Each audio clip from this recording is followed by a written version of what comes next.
लालू यादव अपनी बेटी मीसा भारती को इस बार चुनाव जिताने के लिए एड़ी चोटी का जोर लगाते हुए नजर आ रहे हैं। इस बार लालू यादव हर भारती को लोकसभा का चुनाव जितवा कर रहेंगे। नमस्कार, मैं श्वेता और आप देख रहे हैं न्यूज फॉर नेशन। ये हमारा कहना नहीं है, ये राजनीतिक गलियारों से खबरें निकलकर सामने आ रही है। लालू यादव लगातार अपनी बेटियों के लिए चुनाव प्रचार में उतरते हुए नजर आ रहे हैं। आचार्य हो या फिर मीसा भारती हो, एक तरफ जहां कल लालू प्रसाद यादव बेटी मीसा भारती के लिए चुनाव मैदान में उतर गए, 44 डिग्री गर्मी होने के बावजूद लालू प्रसाद यादव बेटी मीसा भारती के लिए जनसभा में पहुंचे, जनसभा को संबोधित किए। एक तरफ जहां लालू प्रसाद यादव ने कुछ और भी ऐसा किया जिसके बाद तमाम राजनीतिक पार्टियों की तरफ से बयानबाजी जो है वो शुरू हो गई है। चुनाव के बीच लालू यादव की टोपी पर सियासत शुरू हो गई है। बीजेपी इसको लेकर आरजेडी सुप्रीमो पर हमला बोल रही है। बिहार बीजेपी के मीडिया संयोजक दानिश इकबाल ने कहा है कि लालू यादव ने अब तक मुसलमानों की टोपी पहनकर सिर्फ मुसलमानों को ही टोपी पहनाई है। दरअसल 1 जून को आखिरी चरण के 8 सीटों पर वोटिंग होनी है। इसको लेकर सभी दलों ने अपनी पूरी ताकत झोंक दी है। लालू यादव की प्रतिष्ठा की सीट पाटलिपुत्रा लोकसभा सीट पर 1 जून को वोटिंग है। आरजेडी के प्रमुख लालू यादव ने अपनी बेटी मीसा भारती के पक्ष में लगातार प्रचार प्रसार कर रहे हैं। मंगलवार को उन्होंने फुलवारी शरीफ के कई मुस्लिम संगठनों से मुलाकात कर उनका समर्थन मांगा। मुस्लिम संगठनों से मुलाकात के दौरान लालू यादव ने टोपी भी पहन रखी। अब उसी टोपी को लेकर बीजेपी हमलावर है।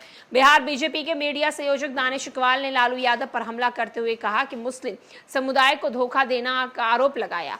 इकबाल ने आगे कहा कि लालू ने मुसलमानों की टोपी पहनकर मुसलमानों को ही टोपी पहनाई है।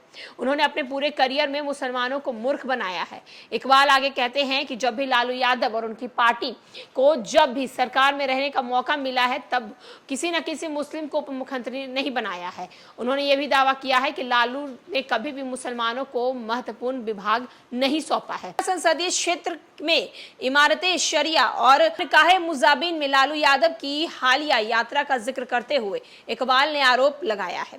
उन्होंने कहा कि लालू ने आज तक मुसलमानों को सिर्फ और सिर्फ धोखा दिया है। उन्होंने कहा है कि लालू केवल तभी टोपी पहनते हैं और खुद को मुसलमान का शुभचिंतक बताते हैं जब चुनाव हारने का उन्हें डर होता है। इकबाल ने कहा है कि आरजेडी सुप्रीमो लालू यादव जब पाटलिपुत्रा लोकसभा क्षेत्र में हार का डर सताने लगता है तो वो टोपी पहन लेते हैं और खुद को मुसलमानों के हितैषी बताने पहुंच जाते हैं। तो आप देख सकते हैं कि लालू प्रसाद यादव कल चुनाव प्रचार के दौरान टोपी पहनते हुए नजर आए। पाटलिपुत्रा लोकसभा सीट से मीसा भारती चुनाव लड़ रही हैं। मीसा भारती के सामने रामकृपाल यादव खड़े हैं।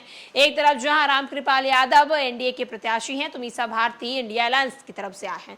वहीं दूसरी ओर मीसा भारती के लिए लालू प्रसाद यादव चुनाव प्रचार जो है वो कर रहे हैं, टोपी पहनते हुए नजर आते हैं। और जब से लालू प्रसाद यादव ने टोपी पहनी है तब से बिहार की राजनीति जो है एक बार फिर से अलग राह पर दिखती हुई नजर आ रही है।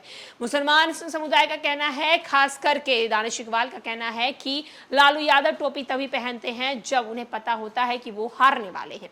लालू यादव मुसलमानों के कभी भी हितैषी नहीं रहे हैं। अगर वो हितैषी होते तो जब जब उनकी सरकार आई है तब मुसलमानों को एक अच्छी जो है वो पद जरूर मिलती है, अच्छे पद पर उन्हें जरूर बैठाते। यहाँ तक कि उन्होंने कभी ऐसा नहीं किया है। अगर वो मुसलमानों के हितैषी होते तो उप मुख्यमंत्री भी जरूर बनाते। फिलहाल के लिए इस अपडेट में इतना ही।